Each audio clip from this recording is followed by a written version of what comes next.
Hello and welcome. For those of you who don't know me, my name is Aniela. I like to sew, knit and crochet, and today I took out my knitting machine because I'm doing a knitted maxi length skirt.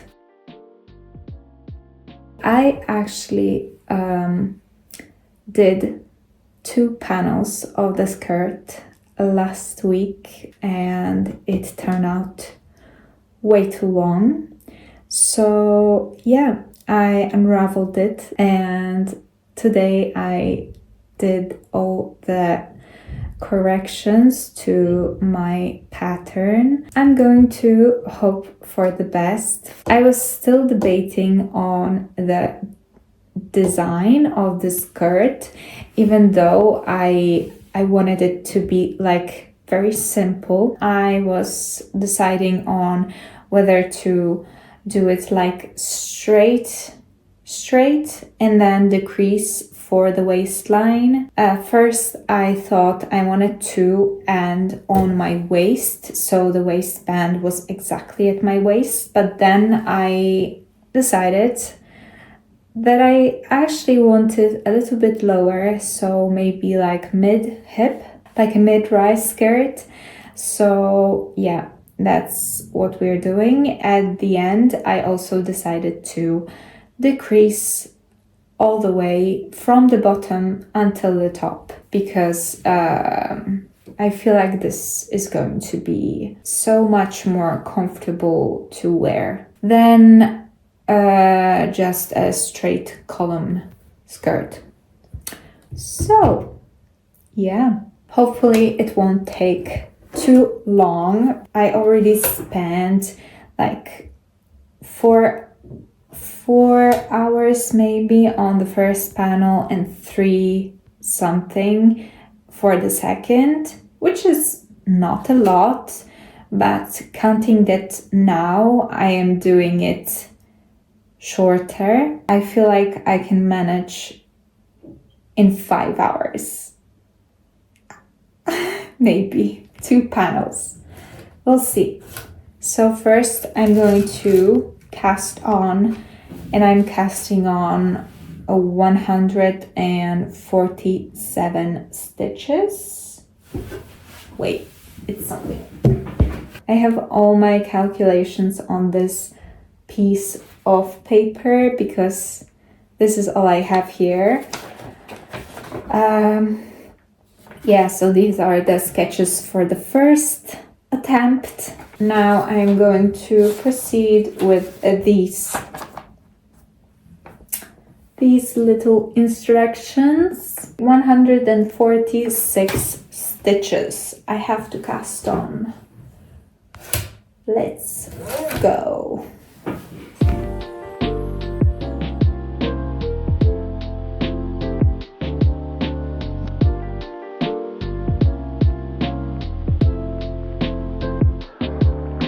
This is always the same yarn I have used to make the knitted mock neck top that I did for the first time as my first project on this knitting machine. So it's 50% cotton, 50% polyester.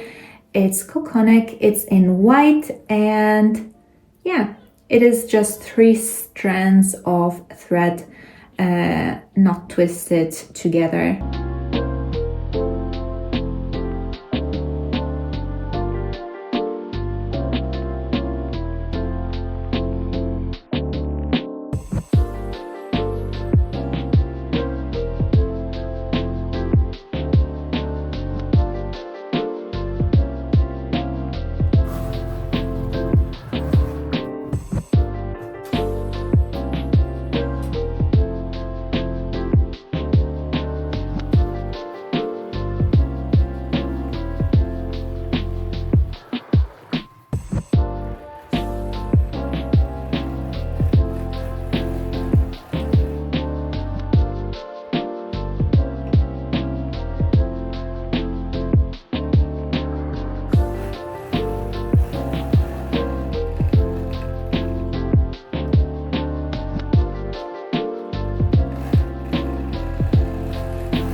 after the first 12 rows, I'm going to fold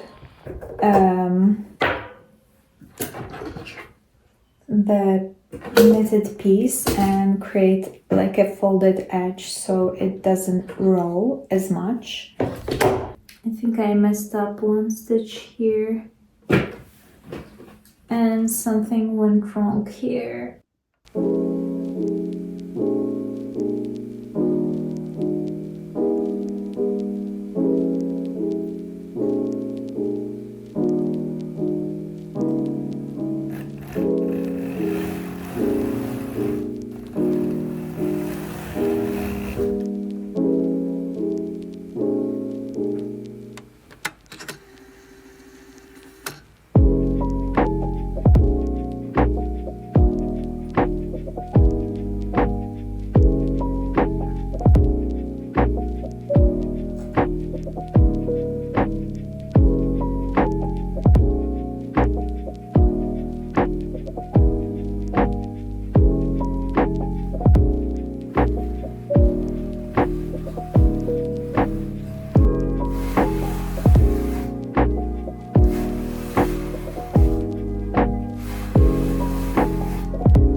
I have just completed 288 rows, which is the skirt up to the hips. And now what is left to do is the section of the creases until the waistband and then straight up the waistband, and that's it. It took me quite a while because I had to redo this rolled hem. I didn't like how the stitches were twisting. So this is the rolled folded hem. I hope if I block it and then maybe press it, it will lay flat.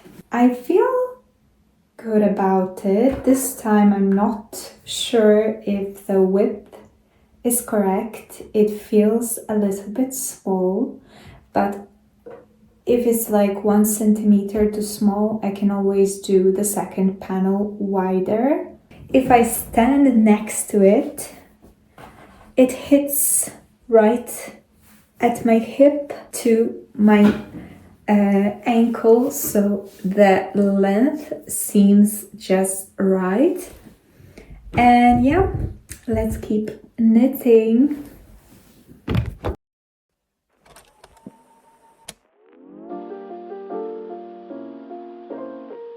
So at the end I didn't record anything from knitting the second panel of the skirt because it started to get really dark. But you didn't miss anything. The panel is exactly the same as the front one. Here you can see the blocked pieces, and this is what the waistband looks like. I transferred the stitches to my needles and finished it by hand by folding this part of the waistband in half and then picking up the stitches from where I started the waistband section, and at the same time binding them off together. Then I just sewed the sides of the skirt, which took me a few hours, and left a small opening in the waistband tunnel just to put in the elastic. I sewed it up and it was ready.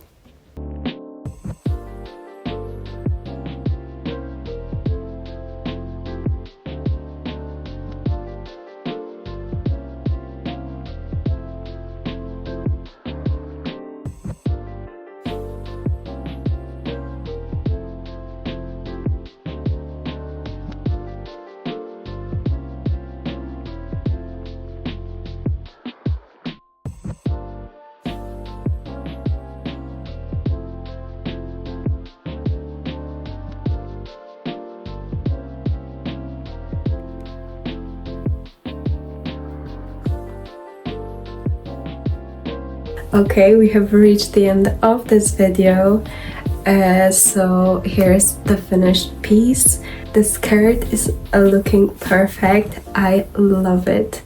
It's exactly the length I wanted it to be. I can still wear flats and it doesn't touch the ground, so it hits right at the ankle. I love the drape of it. It is also super comfortable to wear because it's so soft and stretchy. And the elastic waistband make it super versatile. I can pull the skirt up until my waist. I can also pull it down to my hips. And yeah, depending on the occasion or on the vibe I want to achieve. And yeah, in general, there are two things that I'm not really happy with. The first one is that the skirt is slightly see-through, and that's nothing I can do about it. It has also been stained during the process.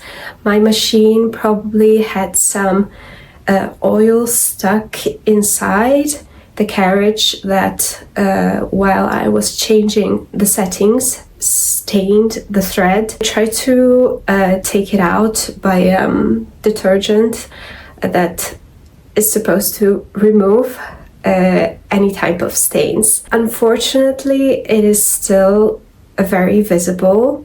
The lines, you can see the lines, especially at the back panel.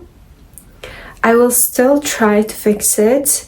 If you have any suggestions on this kind of oil stain emergency, please write down below in the comments what can I do about it.